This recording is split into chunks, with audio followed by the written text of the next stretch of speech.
27 अक्टूबर 2002। Heading दिया है, मीठे बच्चे तुम्हें सुरुद्र ज्ञान यज्ञ का बड़ा कदर होना चाहिए। किसका कदर होना चाहिए? रुद्र का और रुद्र ज्ञान यज्ञ का, क्योंकि इस यज्ञ से ही भारत स्वर्ग बनता है। तो तुम इस यज्ञ के रक्षक हो। रिकॉर्ड चला है, तुम मात सहायक, पितुमात सहायक स्वामी सखा, तुम ही एक नाथ हमारे हो। ओम शांति। जिसके साथ बच्चों का अभियोग है, उनकी बाहर मनुष्य महिमा गाते रहते हैं।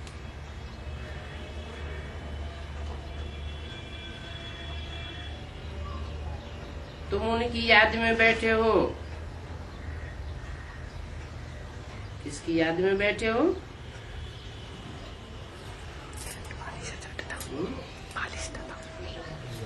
मेरी याद में बैठे हो, ऐसे क्यों नहीं कहा? तुम उनकी याद में बैठे हो। किनकी याद में?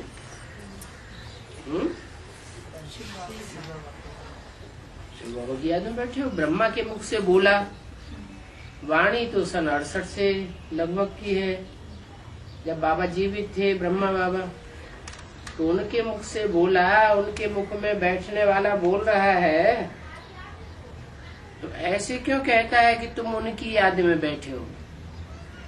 ऐसे क्यों नहीं कहते कि तुम मेरी याद में बैठे हो? भविष्य में आने वाले पाठ बताया कि यज्ञ के आदि में जिस मुकर्रर रथ में प्रवेश किया था, वही मुकर्रर रथ है, ऊंचे ऊंचे पाटधारी, और वही मुकर्रर रथ अंत तक भी पाटधारी के रूप में संसार में प्रत्यक्ष होगा। तो तुम उनकी याद में बैठे हो। अपने को आत्मा समझ, देह का अभिमान छोड़, एक की ही याद में रहना है। अभी तुम आत्माभिमानी बने हो, पहले तो आत्मा का परिचय ही नहीं था, इसलिए आत्माभिमानी बनने का सवाल ही नहीं था। और अभी तो तुम्हें आत्मा और आत्मा के बाप दोनों का परिचय मिला है। पहले थे देह अभिमानी, अपन को देह समझते थे और अपने बाप को भी देह समझते थे। सतयुग में तुम बाप को नहीं जानते।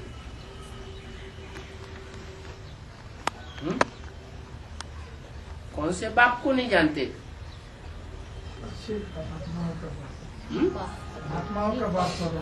आत्माओं के बाप को नहीं जानते। साकार बाप को नहीं जानते। देह के बाप को जानते हैं? जानते हैं? नहीं, अभी जानते नहीं है, इस जन्म में जानते हैं। नहीं, भी जानते हैं लौकिक बाप को, देह के बाप को। और सतयुग में जानते हैं या नहीं जानते? नहीं जानते। सतयुग में देह के बाप को नहीं जानते। जानवर भी अपने बाप को जानते हैं। तो बाबा बाप नहीं आते हैं। अच्छा, वो तो पारलौकिक बाप नहीं आते, लेकिन देह का बाप तो आता है, होता है ना। तो उसको जानते हैं या नहीं जानते हैं? देह का बाप को तो पहचान होती है बाबा। हाँ, कहा कि तुम पारलौकिक बाप को नहीं जानते हो क्योंकि तुम वहाँ सुखी होते हो और यहाँ तुम दुखी हो। इसलिए पारलौकिक बाप को जानने के लिए प्रयास करते हो, जानते भी हो नंबरवार, और फिर याद भी करते हो।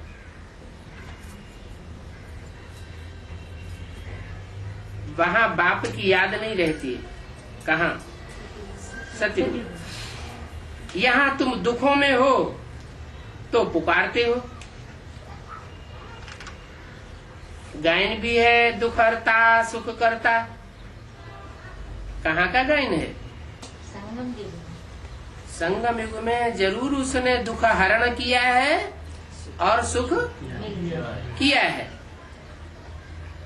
सुख करने वाला है और दुख दूर करने वाला है। दुख हरता है तो उसको कहते हैं हर हर महादेव। क्या हरता है? दुखों को दूर करता है, हरता है। और सुख करता कहा जाता है। करता माना सुख पैदा करने वाला। दुनिया में सब क्या है? दुख करने वाले, दुख पैदा करने वाले। और एक बाप है सुख करता। वास्तव में सच्चा सच्चा हरिद्वार ये है। किसका द्वार? हरि का द्वार। क्यों? दुख हटता है। हरि का द्वार ये है। हरिद्वार में क्या खास बात है? वो झूठा झूठा हरिद्वार हो गया। तो जिसको झूठा झूठा हरिद्वार कहा, उसमें क्या खास बात है? वहाँ गंगा ऊंची स्टेज से नीची स्टेज में मैदान में आती है। तो वास्तव में सच्चा सच्चा हरिद्वार ये है। यहाँ ज्ञान गंगा ऊपर से नीचे आ गई है। मनुष्य हरि कहते हैं इसको। हरि कहते हैं कृष्ण को।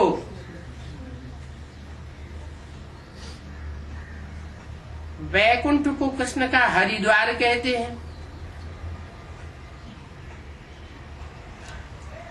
हरि का द्वार वैकुंठ समझते हैं। तुम जानते हो वास्तव में हरि कृष्ण को नहीं कहेंगे। इसको कहेंगे शिव बाबा। दुख हरने वाले को हरि कहेंगे।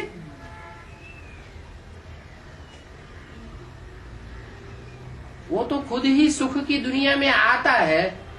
कौन? कृष्ण। जब सुख की दुनिया में आता है तो सुख लेने वाला है या देने वाला है? लेने वाला है। किससे लेता है? बाप से लेते। वो अपने लौकिक बाप से लेता है। तुम जानते हो शिव बाबा कृष्ण का द्वार अथवा वैकुंठ अथवा सतयुग का द्वार खोलने आया है। कृष्ण हरि नहीं है, लेकिन कृष्ण का द्वार खोलने के लिए, कृष्ण के लिए जन्म देने के लिए अभी शिव बाबा आया है। कोई मकान बनाते हैं तो कोई ओपनिंग सेरेमनी करते हैं ना। तो बाबा आया है हरि के द्वार की सेरेमनी करने। क्या? वैकुंठ के द्वार की सेरेमनी करने। मनुष्य ओपनिंग करते रहते हैं उस दुनिया में। वो स्वर्ग की ओपनिंग करते हैं क्या? नहीं बाबा। और ही नरक का द्वार खोलते रहते हैं। तो बाबा आया हरिद्वार की सेरेमनी करने। कृष्ण की राजधानी में कंस तो होता नहीं है।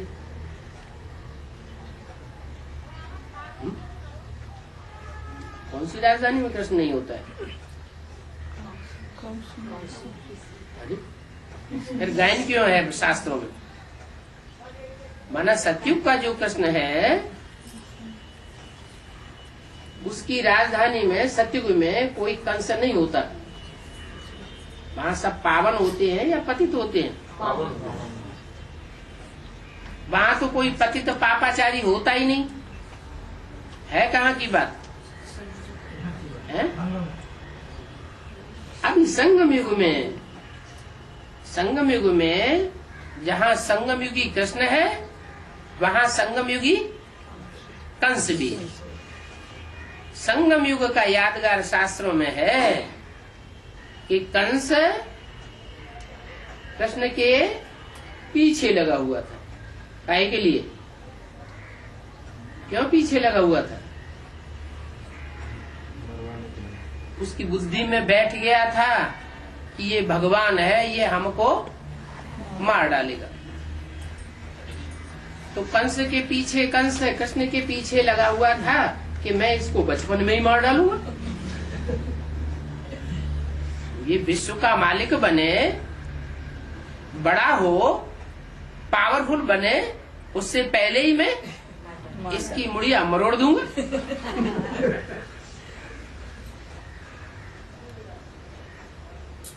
तो कृष्ण के साथ जो कंस दिखाया जाता है वो कहाँ की बातें है? संगम युग की बात है।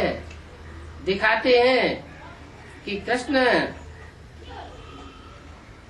को जेल में डाल दिया। जेल में डाला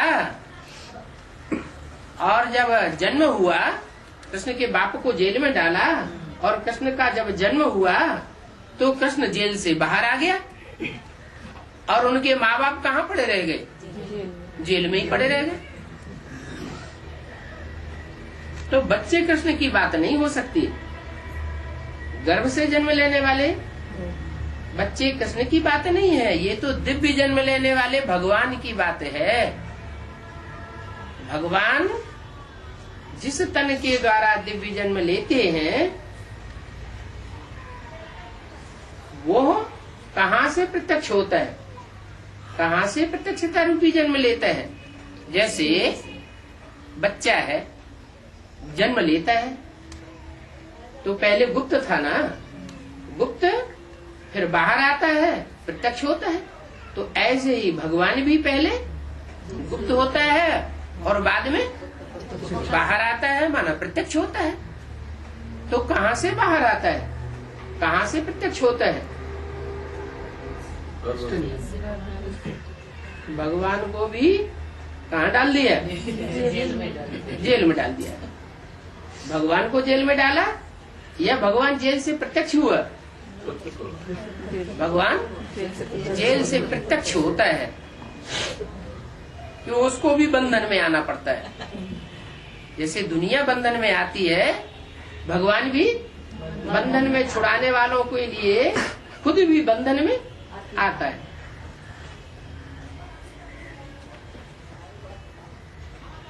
जो भी भगवान के रूप हैं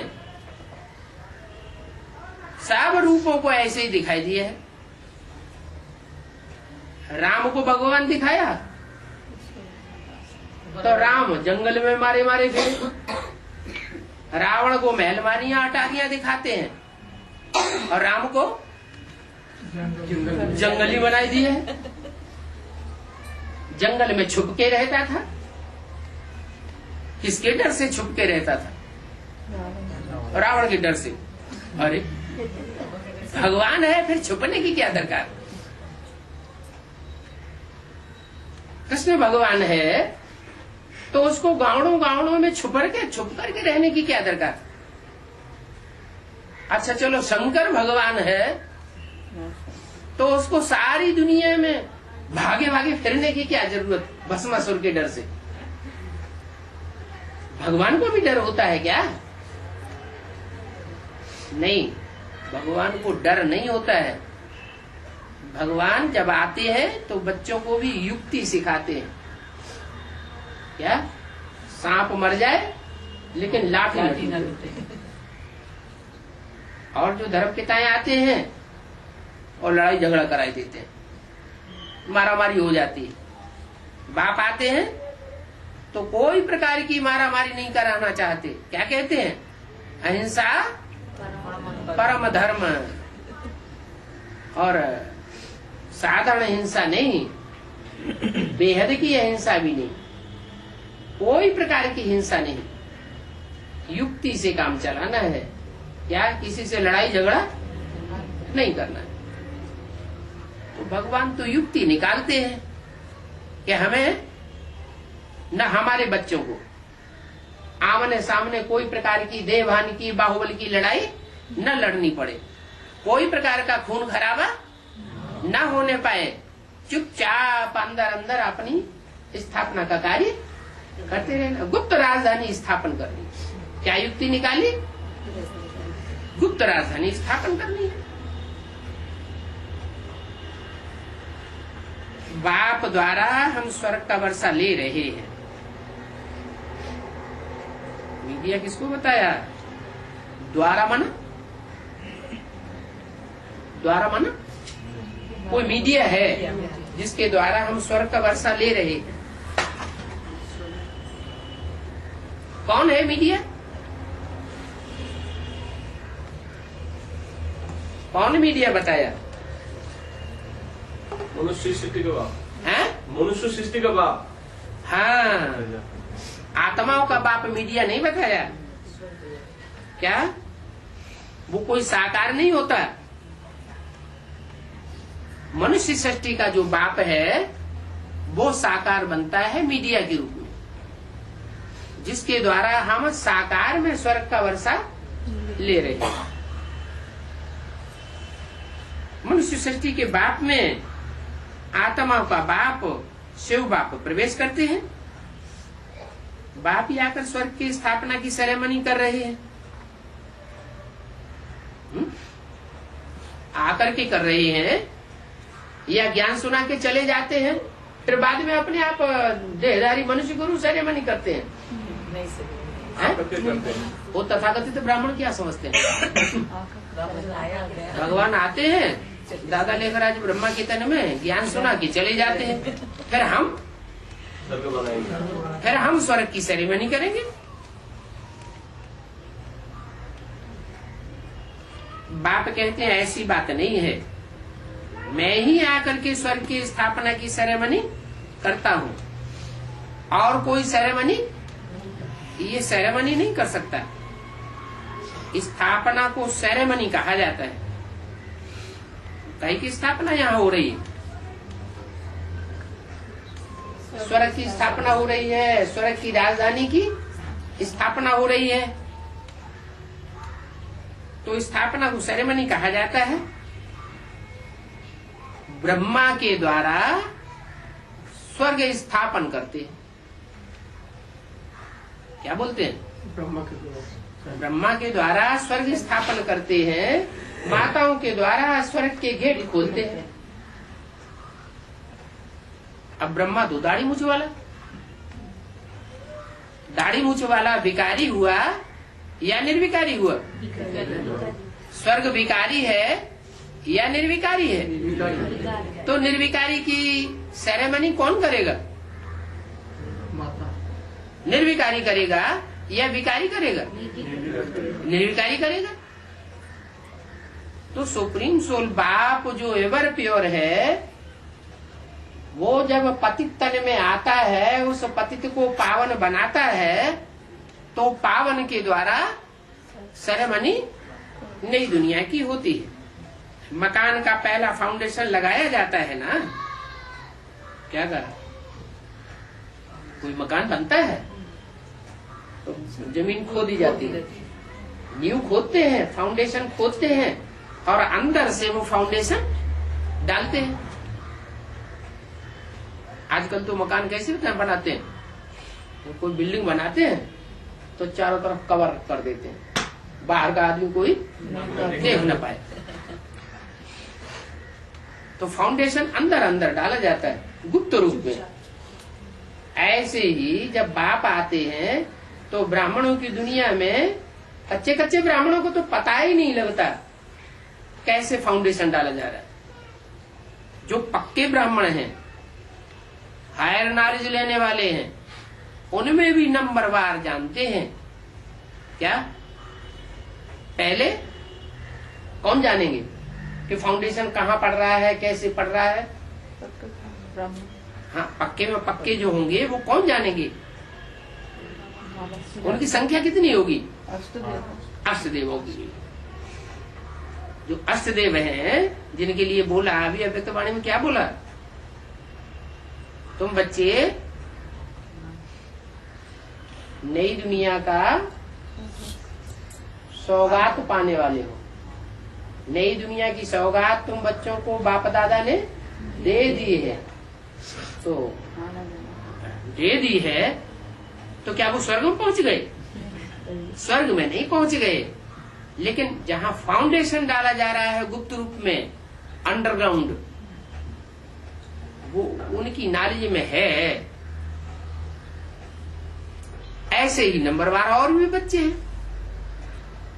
तो पहला फाउंडेशन लगाया जाता है, फिर जब मकान बनकर पूरा होता है तब सेरेमनी की जाती है। क्या अभी सेरेमनी हुई नहीं है? सेरेमनी अभी होगी, लेकिन अभी क्या, अभी तक क्या हुआ? नहीं, अभी मकान का पहला फाउंडेशन डाला जा रहा है। तो बाप फाउंडेशन लगाने आया है, वो ब्राह्मण क्या समझते हैं? आया है कि आकर चला गया? नहीं आया। नहीं, वो ब्राह्मण क्या समझते हैं? वो मुखवंशावली ब्राह्मण क्या समझते हैं? आया कभी आया था, आ करके चला गया। दुनिया वाले ब्राह्मण भी ऐसे ही कहते हैं। और जो ब्राह्मणों की दुनिया के अधूरे ब्राह्मण हैं वो भी ऐसे ही कहते हैं। क्या कि कभी आया था, आके चला गया। क्या करके चला गया? कराची में डुप्लीकेट स्वर्ग स्थापन करके गया। अजमेर में यादगार बनाई है भक्ति मार्ग में, क्या स्वर्ग का मॉडल बनाया हुआ है। तो वो जो स्वर्ग का मॉडल अजमेर में बनाया हुआ है, वो मॉडल कहाँ की यादगार है? संगम युग में कौन सा ऐसा काम हुआ जो अजमेर की यादगार बन गई? कराची का है?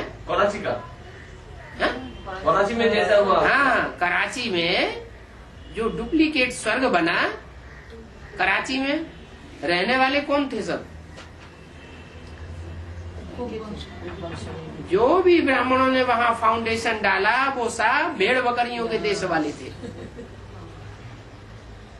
क्या? जो अरब देश है ना, दुनिया में सबसे ज्यादा भेड़ बकरियां कहाँ पैदा होती हैं? अरब देश। भेड़ बकरी का मिसाल क्यों दिया? अजमेर में भी, राजस्थान में अजमेर है, और राजस्थान में भी बहुत बड़ा मरुस्थल है, वहां भेड़ बकरियां बहुत पैदा होती हैं। तो भेड़ बकरियां ह्यूमन होंगी या जानवर होंगी? ह्यूमन भेड़ बकरियों की बात है। ज्यादा बुद्धि। उनकी विशेषता क्या होती है? उनमें बुद्धि इतनी नहीं होती है कि अपनी बुद्धि से चल सके। एक बकरी या बकरा आगे जाएगा, उसके पीछे पीछे सारे ही चल पड़ेंगे। अकल नहीं भिड़ेगी कि हम कहाँ गड्ढे में जा रहे हैं। तो ऐसी यादगार बन जाती है। संगम युग में जो यादगार बनती है, उसका फाउंडेशन वो ब्राह्मण डालते हैं डुप्लीकेट स्वर्ग का, और तुम हो प्रैक्टिकल स्वर्ग स्थापन करने वाले बच्चे। तुम कोई डुप्लीकेट स्वर्ग स्थापन नहीं करते हो। डुप्लीकेट स्वर्ग मनुष्यों के द्वारा बनाया जाता है। ब्रह्मा भी क्या था? मनुष्य था। जो ओरिजिनल स्वर्ग है वो बाप आकर के स्थापन करते हैं। तो बाप फाउंडेशन लगाने आया है, 1937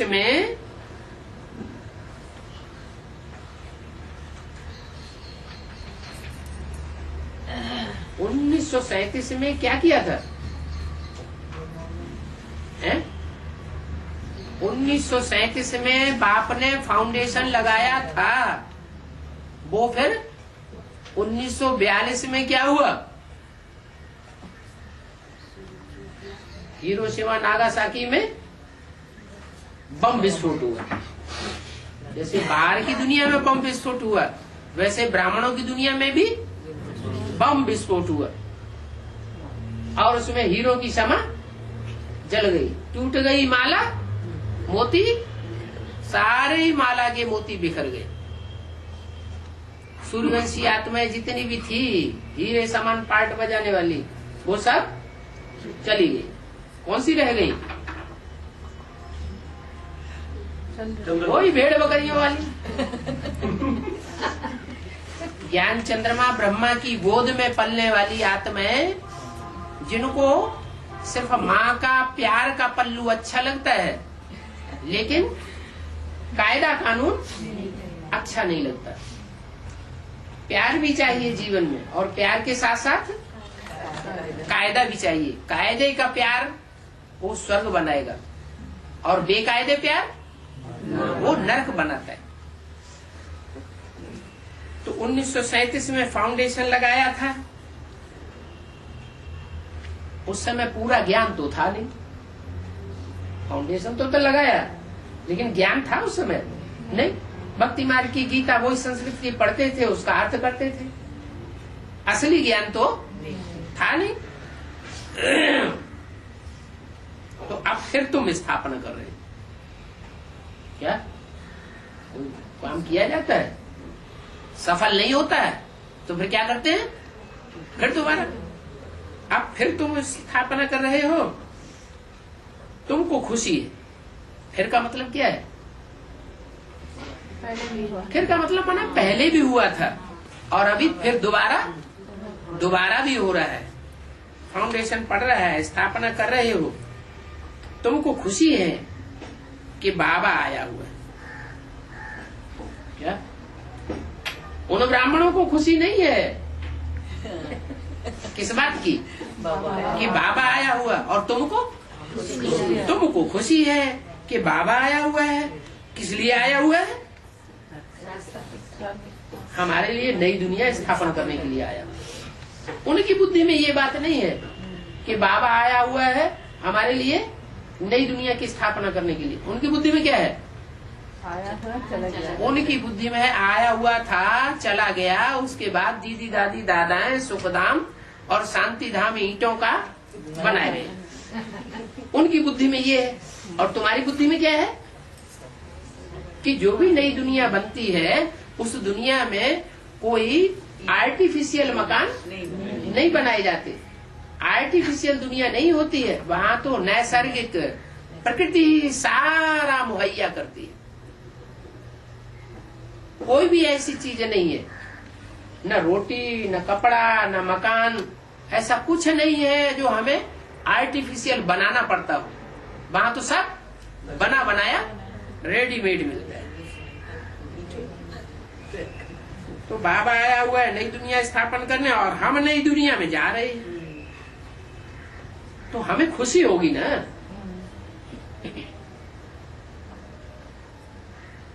कोई बच्चों का बाप होता है, मकान पुराना हो जाता है, टपक टपक करता है, सर्दी में खिड़कियां टूटी हुई हैं, ठंडी ठंडी हवा आती है,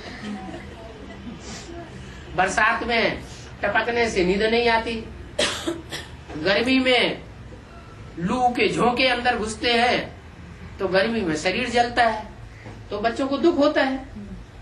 तो बाप क्या करता है? बाप सारी जिंदगी कमाई है उसके पास, तो वो बनाता है बच्चों के लिए नया मकान बनावे।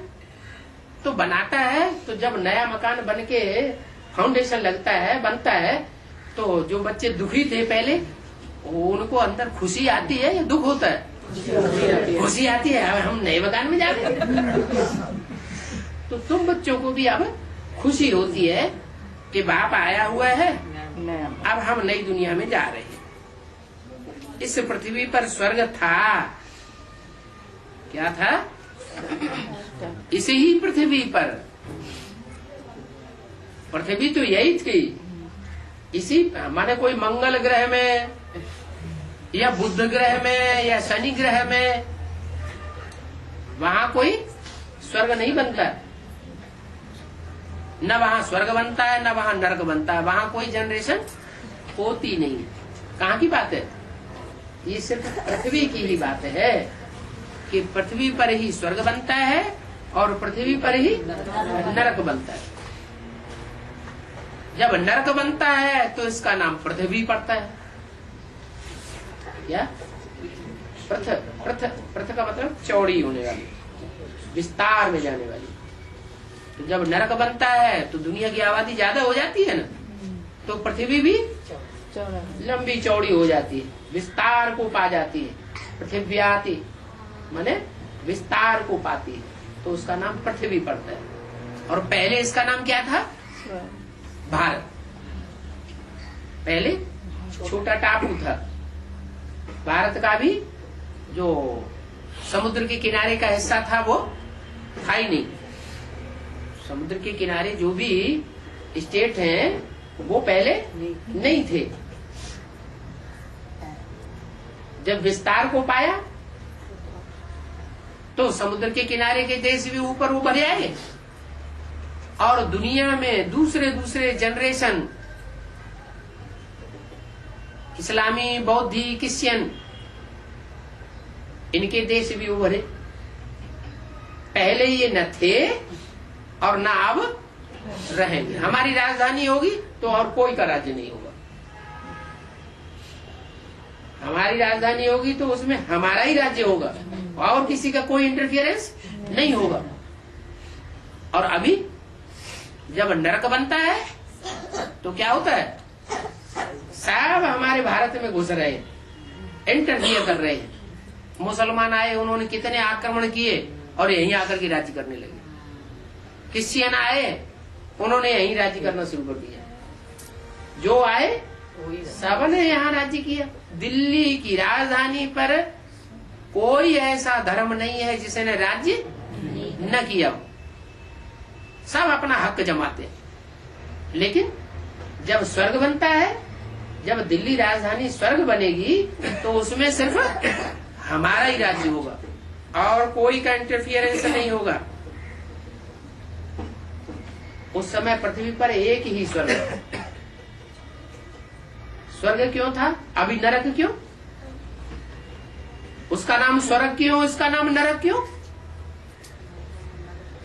है? नर अच्छे कर्म करता है तो देवता बनता है और नर खराब काम करता है, जब खराब काम करता है तो राक्षस बन जाता है। नर मनुष्य को कहा जाता है। क्या? ये नहीं कहा नारी नरक का द्वार। ये कौन कहते हैं? ये सन्यासी लोग कहते हैं नारी नरक का द्वार। क्या? क्योंकि वो उसके साथ में रह नहीं सकते। साथ में रहेंगे तो उनको डब्बा गोल हो जाता है। तो वो कहते क्या है? नारी अपनी कमजोरी नहीं देखेंगे। क्या कहे? अरे नारी नरक का द्वार, छोड़। नारी के ऊपर दोष दे देते हैं। और बाप क्या कहते हैं? हट,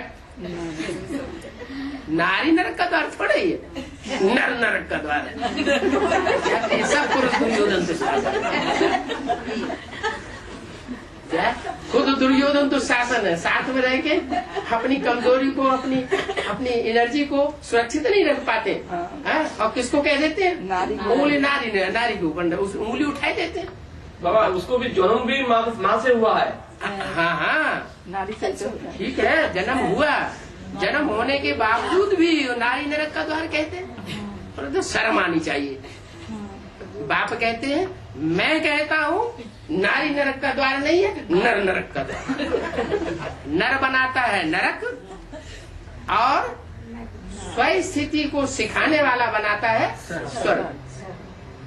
जो स्वस्थिति में पहले पहले टिकता है वो निमित्त बनता है। क्या? स्वर्ग बनाने की निमित्त बना साकार। शिव तो निराकार है और स्वर्ग और नरक तो साकार है, निराकार है? साकार है। तो साकार की रचना साकार करेगा या निराकार करेगा? साकार की रचना साकार ही करेगा। लेकिन साकार करेगा कब? हर स्थिति में। जब वो निराकार जो सदैव स्वस्थिति में रहने वाला है, सदा शिव है, क्या वो कभी भी अशिव नहीं बनता, अकल्याणकारी नहीं बनता।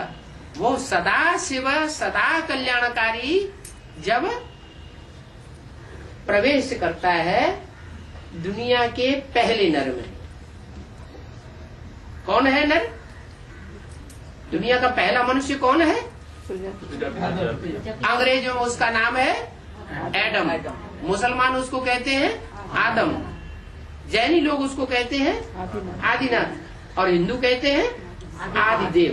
नहीं नहीं, वो मनुष्य नहीं है। हिंदू क्या कहते हैं? वो मनुष्य नहीं है। भले टीवी में मूछे मूछे दिखाई जाती है, नहीं दाढ़ी मूछ भी दिखाई जाती है उसको। किसको? आदिदेव को। आदिदेव को दाढ़ी मूछ भी दिखाई जाती है। ऐसे भी नहीं कि उसके अंदर कोई देह का अहंकार नहीं है, बकरे की दाढ़ी दिखा देते हैं। तो भी कहते हैं कि ये मनुष्य सृष्टि की प्रजा रचने वाला प्रजापिता है। शास्त्रों में प्रजापिता नाम नहीं दिया है।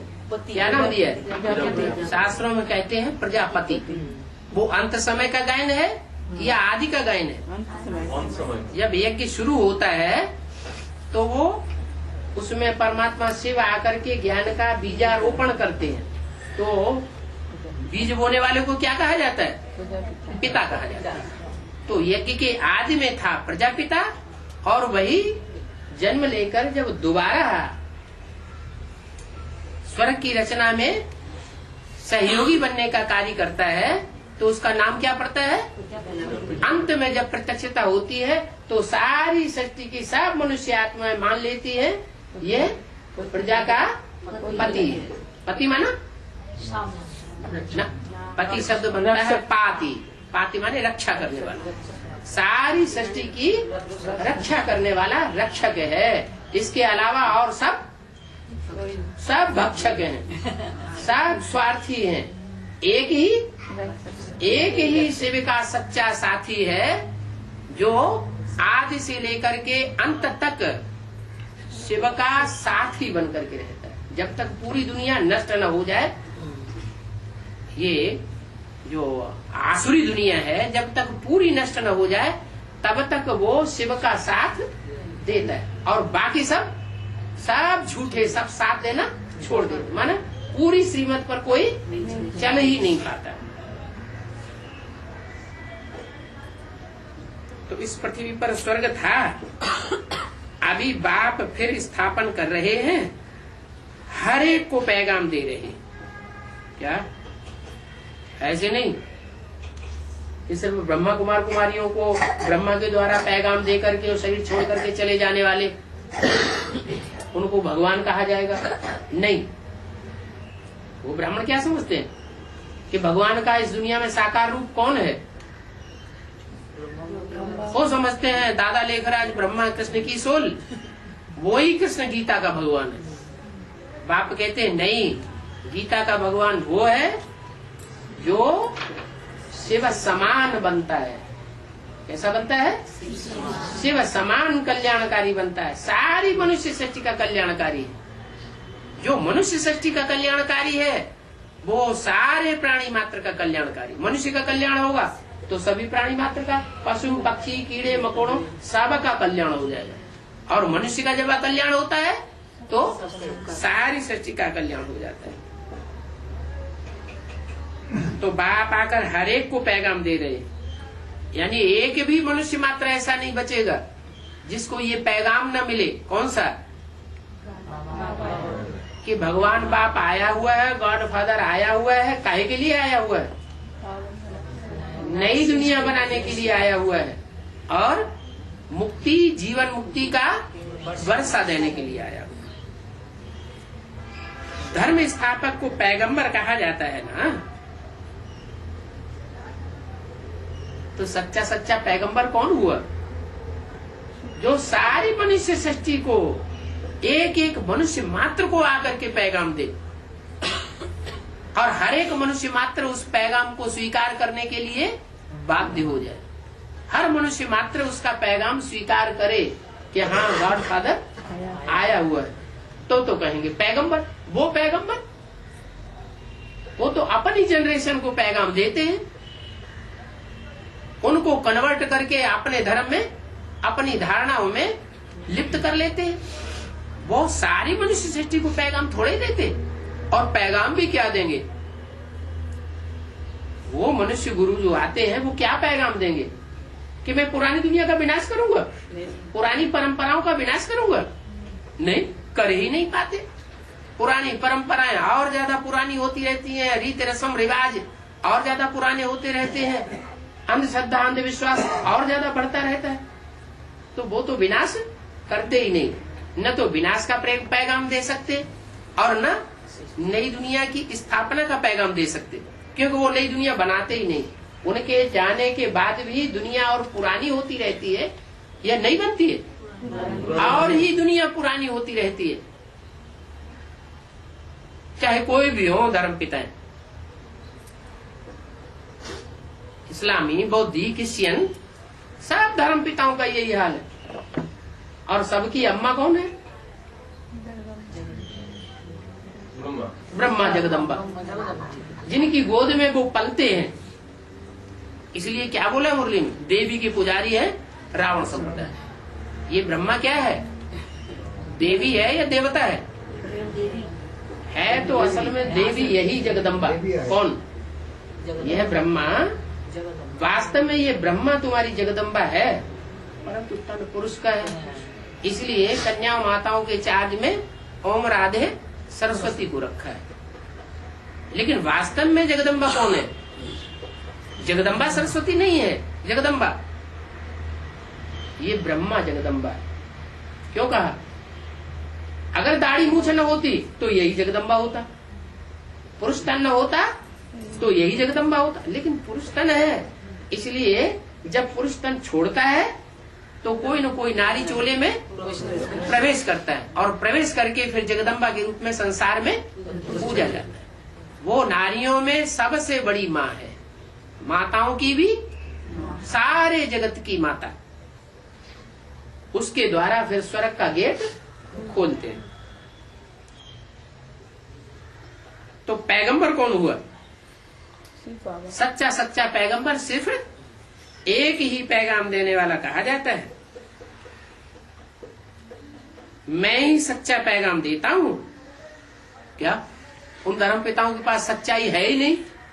झूठ खंड स्थापन करते हैं कि सच खंड स्थापन करते हैं? उनके आने के बाद ये दुनिया और झूठ बनती चली जाती है, और मैं आता हूं तो सच खंड स्थापन करके जाता हूं। चाहे ब्रह्मा ही ब्राह्मणों का क्यों हो, ब्राह्मण धर्म किसने स्थापन किया? ब्रह्मा ने स्थापन किया। वो भी झूठ खंड बनाता है, सच खंड बनाता है। झूठ खंड बना, और ब्राह्मणों की तो राजधानी स्थापन ही नहीं होती। क्या ब्राह्मणों की राजधानी स्थापन होती है क्या? नहीं। बाप तो कहते हैं ब्राह्मणों को राजधानी बनानी ही नहीं है, अपनी राजाई करनी ही नहीं है किसी के ऊपर। ब्राह्मणों को क्या करना है? ब्राह्मणों को तो सेवा करनी है। क्या? दूसरों की सेवाधारी बनना है, किसी के ऊपर कंट्रोल नहीं चलाना है। मैं ही राजयोग सिखला करके स्वर्ग की स्थापना कर रहा हूं। इनको तो बड़ा अहंकार है? अहंकार है या सच्चाई है? सच्चाई है। तो सच्चाई है। गुरु नानक कहते थे असंख्य चोर हरामखोर, तो गाली देते थे क्या? है? गाली थोड़ी देते, सच्चाई बात बताई गुरु नानक ने, उसको गाली थोड़ी कहेंगे। चोर को चोर ही कहा जाएगा कि चोर को साहूकार कहा जाएगा? चोर चोरी करके गठरी बांध के लिए जा रहा है, आपको कोई कहे कि नहीं ये साहूकार जा रहा है, तो ये झूठी बात है या सच्ची बात है? झूठी बात है। बाप तो कहते हैं जो जैसा है वैसी ही बात कहना, ठीक है। वो कोई चोरी नहीं है, वो कोई झूठ नहीं है। मैं ही राजयोग सिखला करके स्वर्ग की स्थापना करा रहा हूँ। बाप समझाते हैं कि मैं वेद शास्त्रों से नहीं मिलता हूँ, कि कोई ने वेद शास्त्र ज्यादा पढ़े होंगे तो वेद शास्त्र पढ़ने से मैं मिल जाता हूँ। नहीं, वेद शास्त्र पढ़ने वाले तो बड़े बड़े प्रकांड विद्वान पंडित आचार्य बैठे हुए हैं, बहुत होशियार हैं वेद शास्त्रों में, लेकिन उन वेद शास्त्रों से मेरी प्राप्ति नहीं होती है। ये सब भक्ति मार्ग के शास्त्र हैं। भक्ति मार्ग किसने चलाया? ब्रह्मा प्रजापति ब्रह्मा भक्ति मार्ग नहीं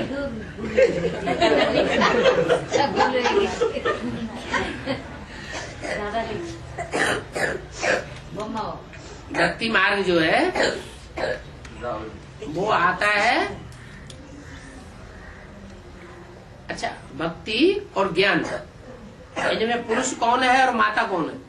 भक्ति माता है, स्त्रीलिंग कौन है और पुल्लिंग कौन है?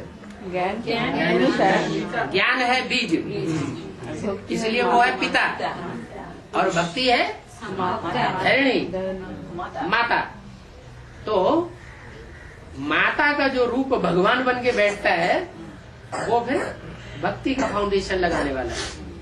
इसलिए बोला है क्या कि देवी की पुजारी सब है श्रावण संप्रदाय। माना भगवान पुरुष रूप में क्यों आता है? ये तो पार्शलिटी कर दी। स्त्री रूप धारण करके क्यों नहीं आता है?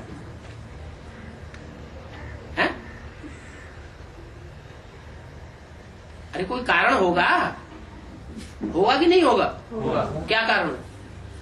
सभी से मिल नहीं है? पाएंगे, मिल नहीं पाएंगे। हाँ, स्त्री चोला धारण करके गुलजार दादी भगवान होती और सब उनकी गोद में जाके बैठे तो पॉल्यूट कर देंगे या छोड़ देंगे?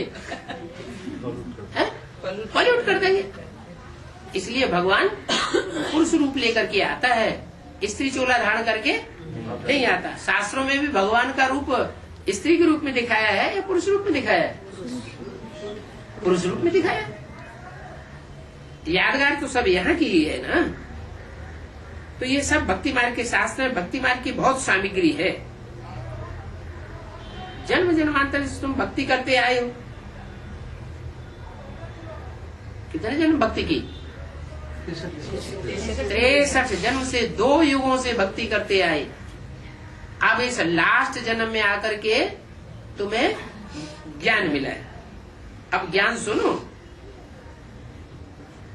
अब ज्ञान सुनो। क्यों? क्योंकि सतयुग आएगा फिर ज्ञान नहीं मिलेगा। इसलिए आज जो कुछ सुनना हो, जितना भी लेना हो, ये भगवान बाप की प्रॉपर्टी है। क्या? ज्ञान। ज्ञानदाता एक ही है और अब ही ये ज्ञान सुन सकते हो। फिर न सतयुग त्रेता में सुनेंगे जब देवता बनेंगे, न द्वापर कलयुग में सुनेंगे। सतयुग में ये ज्ञान होता ही नहीं। कहा जाता है ज्ञान अंजन सतगुरु दिया। किसने दिया? सतगुरु ने ज्ञान अंजन दिया। क्यों? ऐसे क्यों नहीं कहते ज्ञान अंजन सुप्रीम टीचर ने दिया, ज्ञान अंजन माता ने दिया, ज्ञान अंजन पिता ने दिया? भगवान माता पिता टीचर बनकर के आता है या नहीं आता है? तो इनको क्यों नहीं कहा कि ये ज्ञानांजन ने दिया? ब्रह्मा के रूप में ज्ञानांजन दिया या नहीं दिया? है? खुद ब्रह्मा अंधेरे में रहा अंत तक या सोझरे में रहा? अंधेरे में रहा। उन्होंने समझा कि ये जो मेरे बच्चे हैं, बड़े बड़े महारथी जिनको समझा जाता है, ये मेरे बड़े सरपरस्त हैं। तो वो सरपरस्त थे या उनके दुश्मन थे? जान लेने वाले थे, उनकी और प्राण निकालने वाले थे, दुश्मन थे। और पहचान ही नहीं पाया। तो ज्ञानी होगा वो पहचानेगा, उसमें परख शक्ति ज्यादा होगी या कम होगी? ज्ञानी में तो परख शक्ति ज्ञान की दृष्टि से ही पहचानेगा। तो कहा जाता है ज्ञान अंजन सतगुरु दिया। न माता ने दिया, न पिता के रूप ने दिया। क्या पिता को भी मोह रहता है। धृतराष्ट्र को अपने बच्चों का कितना मोह था, बहुत मोह था। बाप को भी नहीं कहा जा सकता कि बाप ने ज्ञानांजन दिया, सुप्रीम बाप ने ज्ञानांजन दिया, नहीं, ज्ञानांजन सतगुरु दिया। बल बाप टीचर के रूप में भी हो, सुप्रीम टीचर के रूप में सुप्रीम पढ़ाई पढ़ाता हो, तो भी ये नहीं कहेंगे कि वो सदगुरु। सदगुरु टीचर है, सदगति नहीं करता। सदगति सदगुरु से ही होती है। इसलिए भक्ति मार्ग में मानते हैं क्या, भले माँ मिली, भले बाप मिला, टीचर मिला, सर्व संबंधी मिले, लेकिन फिर भी क्या करना जरूरी है, गुरु करना जरूरी है। गुरु की इतनी मान्यता क्यों है? क्योंकि गुरु से ही सदगति मिलती है। गुरु माने भारी। क्या गुरु सबसे जास्ती भारी है। माँ से भी वजन ज्यादा किसका है, बाप से भी वजन ज्यादा किसका है, टीचर से भी ज्यादा वजन किसका है, गुरु का वजन। और वो एक ही सदगुरु है, बाकी सब है गुरु। वो नंबरवार गुरु है। वो एक सदगुरु है। सत्य माना सच्चा।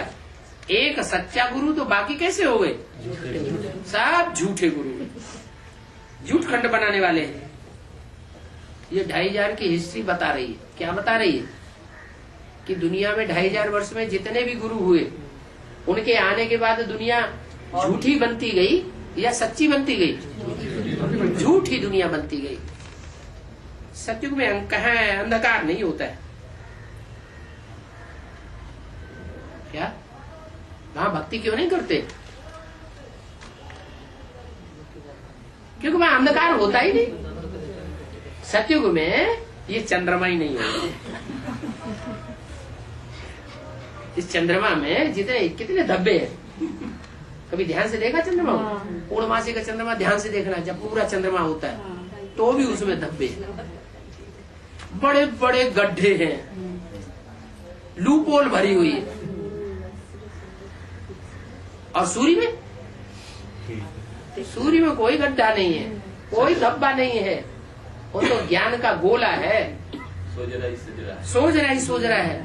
इसलिए सत्युग त्रेता की जो दुनिया होगी, वहाँ सोच रहा होगा, कभी भी अंधेरा नहीं होगा। जैसे नॉर्थ पोल और दक्षिणी पोल पर 6-6 महीने का दिन और 6-6 महीने की रात होती है, तो 6 महीने का दिन हो सकता है इस दुनिया में, तो क्या ऐसी दुनिया नहीं हो सकती जहाँ आधा कल्प तक दिन ही दिन रहे? ऐसी भी दुनिया होगी। बसंत बहार, हाँ, सदा बहार। कहा जाता है ज्ञानांजन सदगुरु दिया। सतयुग में अहंकार होता नहीं, अंधकार होता नहीं, जो भक्ति करे। और यहाँ तो इस दुनिया में तो अंधकार ही अंधकार है, चारों तरफ अज्ञान का अंधकार फैला हुआ है। इसलिए भक्ति करते हैं। जो सोजने में आ जाएगा वो फिर भक्ति क्यों करेगा? जिसको रोशनी मिल जाए वो फिर भक्ति नहीं करेगा। अब ज्ञान जिंदाबाद होता है। क्या कहा? ज्ञान जिंदाबाद। भक्ति मुर्दाबाद होती है। क्या भक्ति? अच्छा, भक्ति माता है या पिता है? माता है। दोनों में से ज्यादा देह अभिमान किस में होता है? माता में देह का बहुत होना रहता है। बाप कपड़े अपने नहीं लगते हो तो भी आराम से दौड़ता घूमता रहेगा। माता में बहुत देह अभिमान होता है, वो जल्दी जाता नहीं। इसे शास्त्रों में दिखाया हुआ है कि जब स्वर्गारोहण किया तो सबसे पहले जो बर्फ की मार आई ना, तो उसमें कौन गिरा? द्रौपदी पहले गिरी।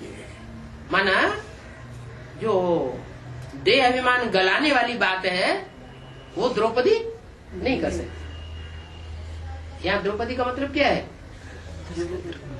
ध्रुव पद है जिनका। ध्रुव पद किनका है?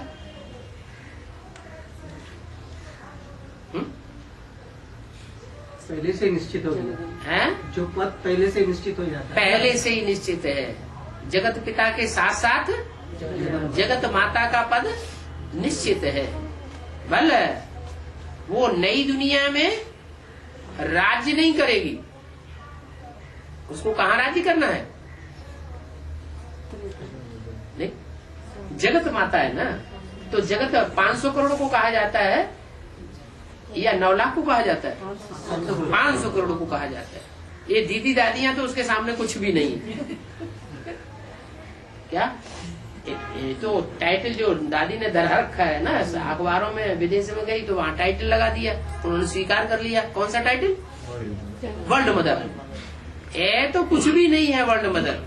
जैसे वो शंकराचार्य टाइटल धराए लेते हैं, क्या धराते हैं? जगत गुरु शंकराचार्य। अरे भारत में ही तुम्हें सब सारे मनुष्य लोग जो हैं वो तुम्हें गुरु नहीं मानते हैं। ऋषि और शंकराचार्य भी पैदा हो गए, कोई किसी को मानता है, कोई किसी को मानता है, तो जगत गुरु कहाँ से हो गए? तो वो तो है झूठा टाइटल। अभी जगदम्बा जो है वो सारे विश्व के ऊपर शासन करेगी। क्या? लेकिन जगदम्बा कही जाएगी, नई दुनिया में शासन नहीं करेगी। क्यों नई दुनिया में शासन क्यों नहीं करेगी? क्योंकि वो असुरों की भी माँ है और देवताओं की भी माँ है। देवताएं जहाँ होंगे वहाँ उसका राज्य नहीं होगा। उसका राज्य कहाँ होगा? जहाँ देवताएं भी हो और असुर भी हो, वहाँ उसका राज्य होगा। अभी ज्ञान जिंदाबाद होता है और भक्ति है मुर्दाबाद होती है। भक्ति माता है तो भक्ति माता है तो उसका शरीर भी होगा। भक्ति माता है तो उसकी आत्मा भी होगी। होगी कि नहीं होगी? होगी। तो आत्मा कौन है और शरीर रूपी डब्बा कौन है? हाँ? आत्मा दादा लिख रहा है। आत्मा है दादा लेखराज। आत्मा है दादा लेखराज, जिसने सहन शक्ति का असली पार्ट माता का बजा के दिखाया, और डब्बा है जगदम्बा दादी माँ। उन्होंने कहा सारे जगत के ऊपर राज्य किया। सारे ब्राह्मण भी उनको नहीं मानते है। तो जो जगदम्बा है वो हो गया रथ किसका? ब्रह्मा बाबा। तो ज्ञान जिंदाबाद होता है और भक्ति मुर्दाबाद होती है। जब आत्मा थी आत्मिक रूप में, जिसने पार्ट बजाया वही शरीर छोड़ गया, तो वो आत्मिक रूप में पार्ट बजाने वाली जो भक्ति है, वो जिसमें प्रवेश करके पार्ट बजाती है जगदम्बा का, वो नई दुनिया में रहेगी क्या? नहीं।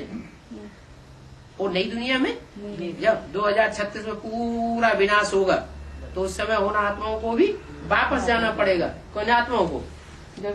जिन्होंने भक्ति का आसरा लिया। यज्ञ के आदि में भी ऐसी आत्माएं थी यज्ञ में, जिन्होंने राम बाप का आसरा नहीं लिया। किसका आसरा लिया? ब्रह्मा की गोद ले ली, क्योंकि वो डांटते डपटते थे नहीं, प्यार ही प्यार करते थे। तो जो प्यार उनका था वो कायदे का था या बेकायदे था? बेकायदे प्यार था, उसका आसरा ले लिया। असुर तो जरूर ऐसों का ही आसरा लेते हैं। वो माँ का पल्ला पकड़ देते हैं और बाप को छोड़ देते। आज भी क्या है? आज भी दुनिया में जो असुर हैं वो माँ को बहुत प्यार करते हैं। क्यों करते हैं? क्योंकि अच्छी झूठी सच्ची सारी चलन माँ उनकी स्वीकार कर लेती। कैसा भी बच्चा हो, लेकिन उस बच्चे को लूले लगड़े अंधे कोड़े कानी कुब्जे लुच्चे लफंगे चोर डकैत उस बच्चे को अपनी गोद से अलग नहीं करेंगे।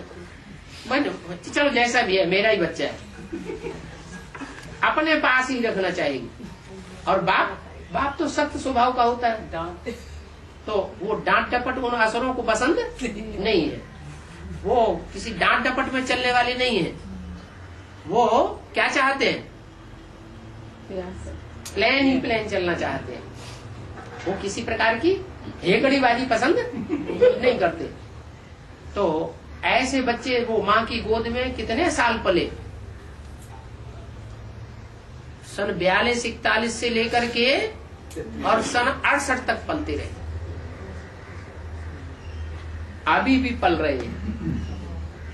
वो किसको सरपंच समझते हैं, भगवान का रूप किसको मानते हैं? वो ब्रह्मा बाबा को ही भगवान का रूप मानते हैं। तो वो सही बात नहीं है। क्या जितने भी धर्म पिताएं हैं और उनके फॉलोअर्स हैं जो कन्वर्ट होने वाले हैं, वो सब माँ की गोद में पलने वाले हैं, माँ को पसंद करने वाले हैं, बाप के रूप को पसंद करने वाले नहीं है। तो ये भक्ति मुर्दाबाद होती है, ज्ञान जिंदाबाद होता है।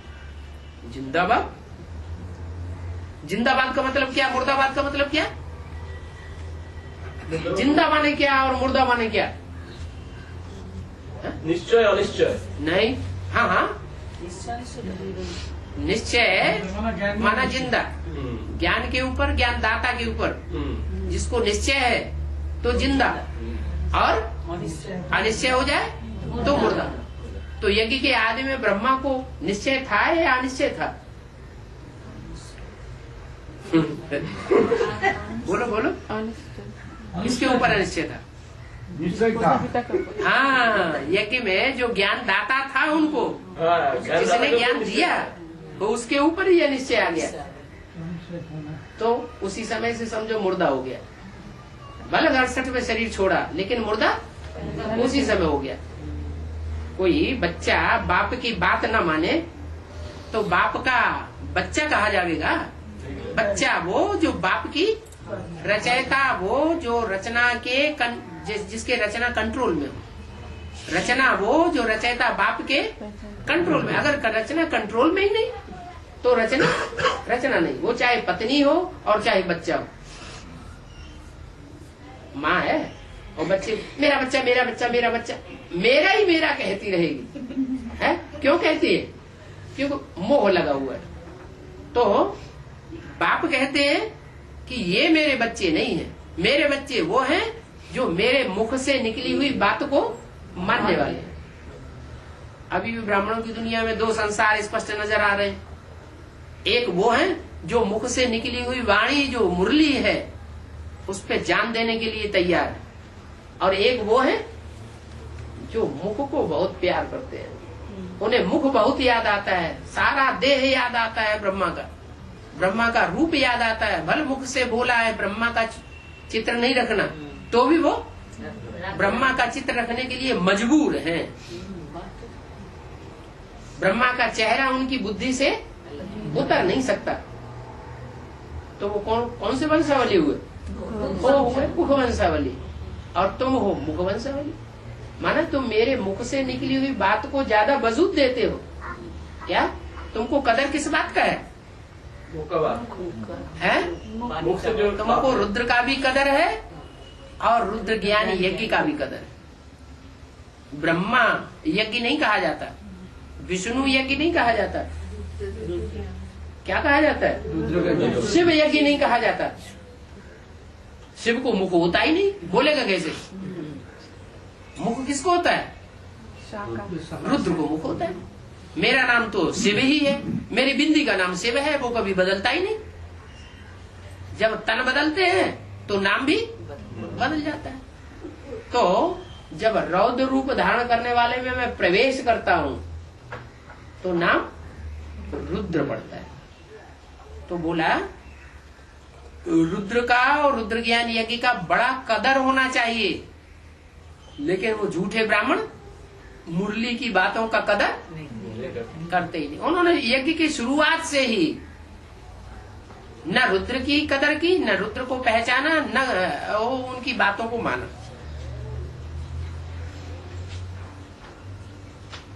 तो अभी ज्ञान जिंदाबाद होता है, भक्ति मुर्दाबाद होती है। बाप से ज्ञान लो, क्या गुरुओं से ज्ञान नहीं लो। गुरु से ज्ञान लोगे तो वो तुमको डुबोएंगे। गुरु बीच में क्या कर देते हैं? गुरु बीच में बायलोरा डाल देते हैं। इसलिए मुरली में बोल दिया, रावण कौन? जरूर कहेंगे ये गुरु लोग जो बीच में गुरु बन करके बैठते हैं, वो कुछ न कुछ उल्टा रास्ता जरूर बता देते हैं। जो भी बात बोलेंगे अपना स्वार्थ बीच में पहले रख देंगे। तो स्वार्थ की बात जहां होती है वहां सर्विस नहीं हो सकती। स्वार्थ क्या करता है? नीचे गिराता है, अपन को भी नीचे गिराता है, और जिसको स्वार्थ पूर्वक ज्ञान सुनाया जाता है वो भी नीचे गिरता है। एक निस्वार्थी बाप है, उसको रथ ही नहीं है अपना। वो निस्वार्थी बाप जिस रथ के द्वारा ज्ञान देता है, सर्विस करता है, सेवा करता है, तो वो कहता है कि मेरे से ज्ञान लो तो फिर भक्ति नहीं रहेगी। क्या? मेरे से अगर ज्ञान सुना तो क्या होगा? मेरे से अगर ज्ञान सुना तो ज्ञान जिंदाबाद हो जाएगा, तुमको शरीर नहीं छोड़ना पड़ेगा। क्या? और अगर गुरुओं से ही ज्ञान लेते रहे और मेरी परवाह नहीं की, कदर नहीं की, तो क्या होगा? शरीर छोड़ना पड़ेगा। शरीर छोड़ना मुर्दाबाद हो जाएगा।